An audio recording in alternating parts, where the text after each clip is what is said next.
don't go over there, man. And a lot more players know about the entryway to the Clippers locker room. It's not some big secret tunnel and everything. The NBA, my guess is this 2-game suspension gets knocked down to 1 game, so they'll be at full strength on Saturday for the game against the Warriors. But I'm so disappointed with this new information. I'm so disappointed the results of the investigation were exactly what CC just described, rather than what I wanted it to be, which was Chris Paul leading a secret mission that he added diversion. In a dirt the tunnel initial with story was so much flashlight. more interesting than what actually happened. CC agreed on the front that everybody else knows about the secret entrance to the opposing team's locker room, but no, the NBA didn't get it right. I thought they were soft in their discipline, just like the team was soft in going to the opposing team's locker room and not throwing no punches. I thought that was soft. If you're going to send a message, send a message. If you send a message to soft people, though, you got to send it soft. Come on, CC. Soft. So you wanted them to soft. fight. I like it, Chris Canning. All right, the Warriors won their 4th straight game last night, beating the Bulls 119-112. Steph Curry had 30 points, 9 rebounds, 4 assists. Is Steph entering the NBA MVP conversation? I don't think he or Durant are eligible because they play with each other, so they're not going to be the most valuable player. And as long as LeBron's playing at the level he is, they're not going to be the most outstanding player. And the best player on the Warriors last night was Clay. Clay had 38 in this game. Like, this is because of the talent on the team, the valuable proposition of most valuable isn't going to work for them. Now, Steph has been, I want to be fair, brilliant since he returned from his ankle injury, but not brilliant enough to get in that conversation. But would he qualify? I mean, he hadn't played enough games. Right? I mean, as far as the MVP, you have to look at that as far as overall durability. I believe that's one reason why LeBron, even though that they're on the skids, why he's playing every game.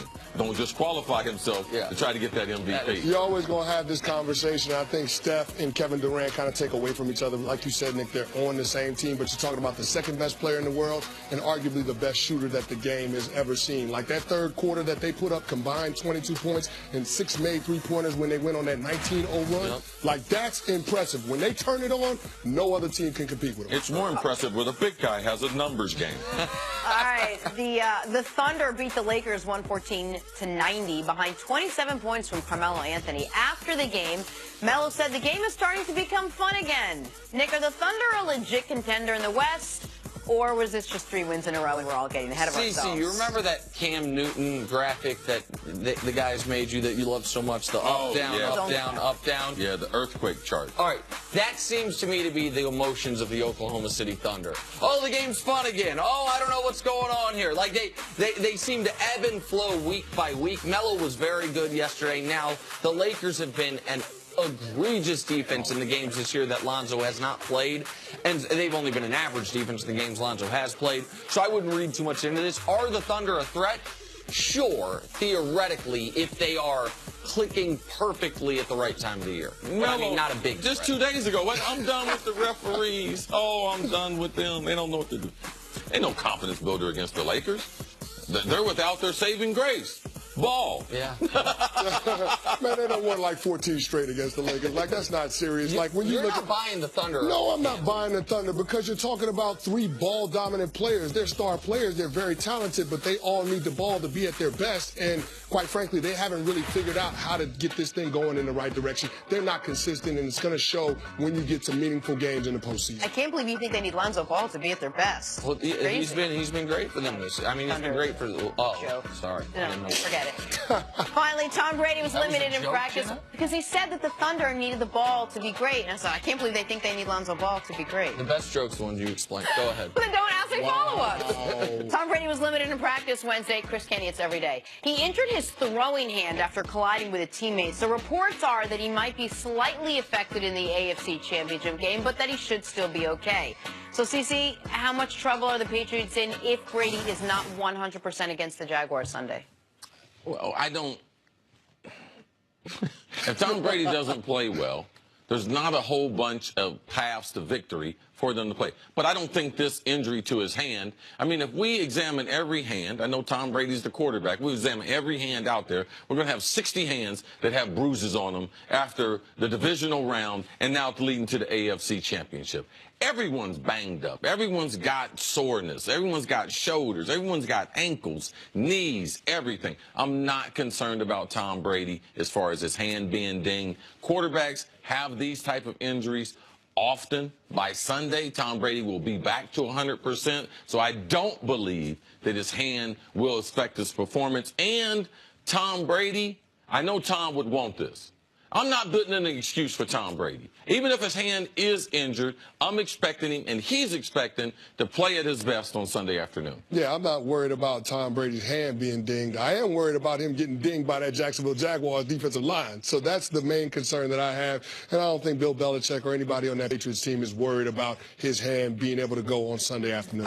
I do want to tell the audience, like, whatever happened, it necessitated an X-ray afterwards. It's something that they are obviously, that they were not planning. They were not anticipating. And you mentioned that everybody's dinged after the divisional round of the playoffs. What is true is you don't expect your quarterback to be more dinged on Wednesday than he was on Tuesday. It's why they don't let you touch him in practice, right? Like, I mean, I understand what you're saying, that Brady wouldn't want excuses, that this is not, he didn't break a bone. This isn't something that's a devastating injury for the Patriots, but it is noteworthy. They don't even let guys touch the quarterbacks at Wednesday practice throughout the week, correct? Like, I mean, the guy who did this, I'm sure, got in trouble for getting close enough to even touch Tom Brady at practice before an AFC Championship game. Like, that's noteworthy.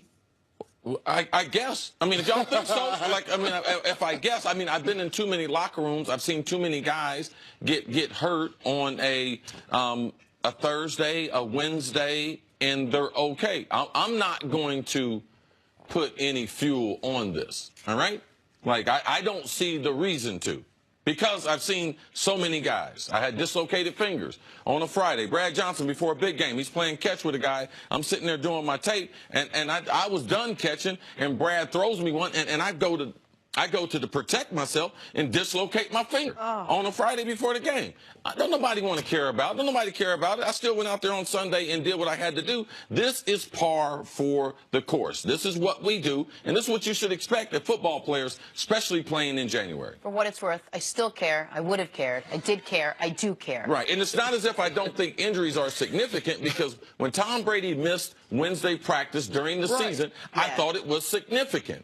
This right here, I don't think it's significant, and I might have heard a thing or two coming out of that, out of New England. You could have literally saved 2 minutes if you said that before the other part. We could have skipped to that part, right? We could have skipped right to that part, and now we can move on to another storyline. I tell y'all that all the time, and y'all still don't believe me. Your friend's sources, I'm Bob's with you, sources. CC. I'm with you.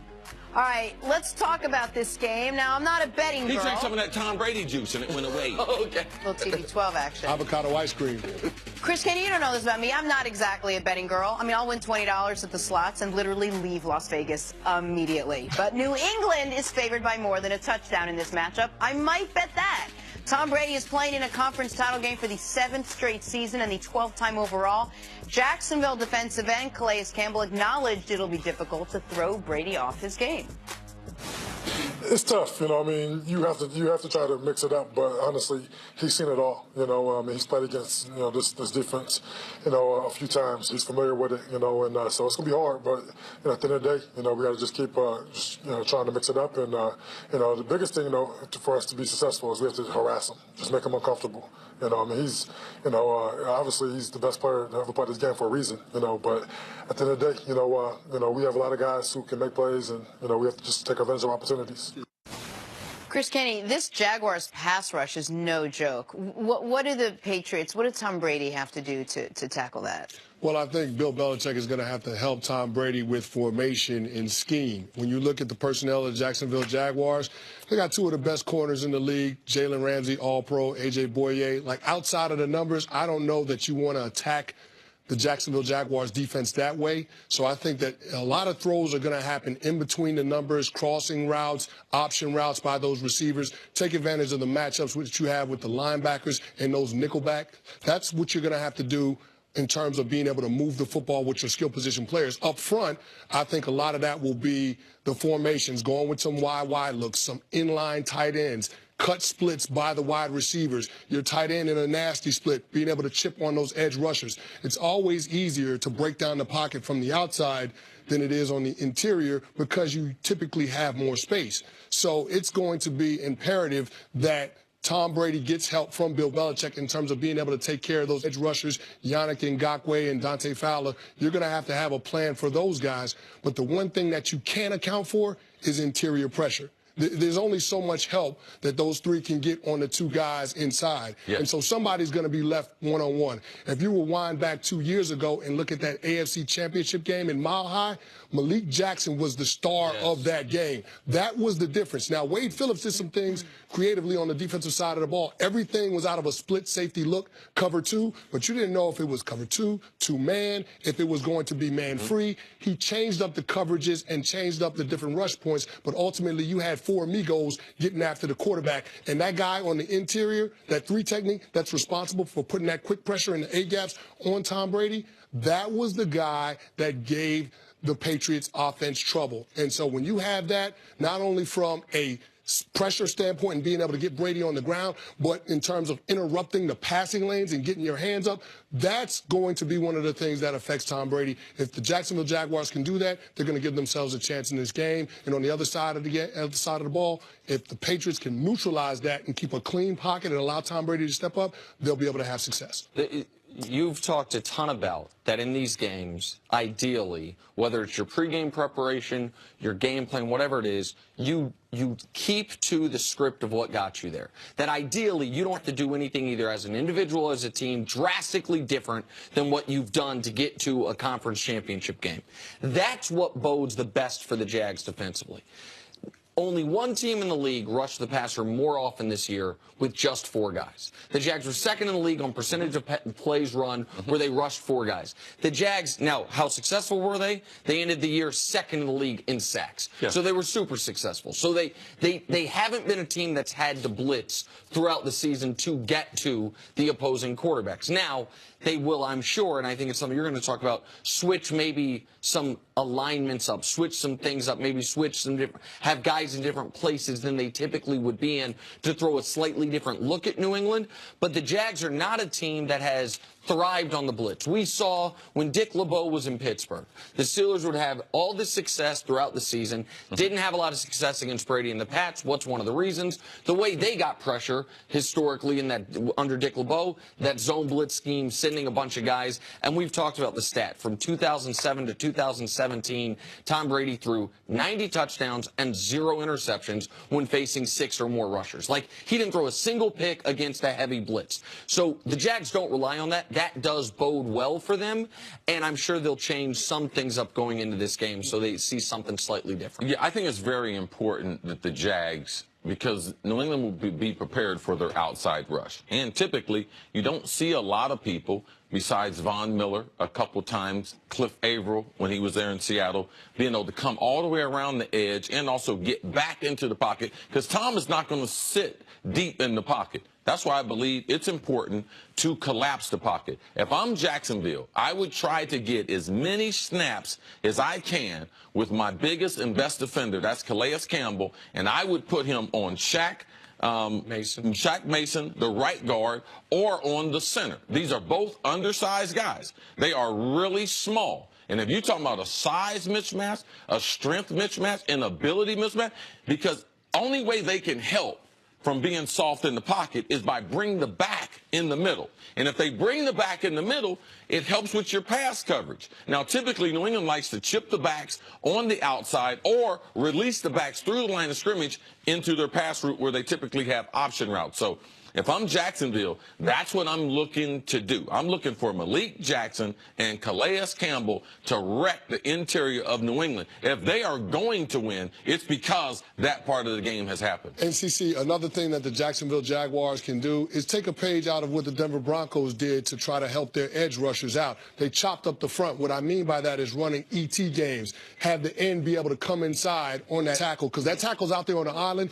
Give the end a two-way go. Allow him to come inside to try to create quick pressure, and then allow those defensive tackles to wrap. And they have to do this with a no huddle. Yes. They're not going to be able to rotate. Now, they have a good rotation in Jacksonville, but Tom Brady will go no huddle to make sure they don't rotate. Why are we guessing? You're wearing a ring. You already beat Tom Brady. Just tell us. Well, tell us what the defense has to do. Well, CC brought up a good point, and I think Tom Brady and Bill Belichick learned their lesson with going up against the New York Giants twice in the Super Bowl and failing to be able to beat them. We had 8 defensive linemen, so we were rolling 4 rushers every 3 or 4 plays, and that's exactly what you want to do, be able to maintain the freshness of your 4 pass rushers, because ultimately their success in terms of affecting Tom Brady and the timing of that passing game, a lot of what the Patriots do is timing. Right. Those option routes, those crossers, it's all timing, throws and in when the between the Giants numbers. won those 2 Super Bowls and those upsets, the Patriots didn't go as much no huddle as they go now. Exactly, and that's what I'm saying. They're not going to allow those defensive linemen to rotate. Good stuff. Chris, Kenny, stick around. Don't go anywhere. Coming up, the quarterback matchup of the century, Nick Foles versus Case Keenum. Who you got? That's next on First Things First.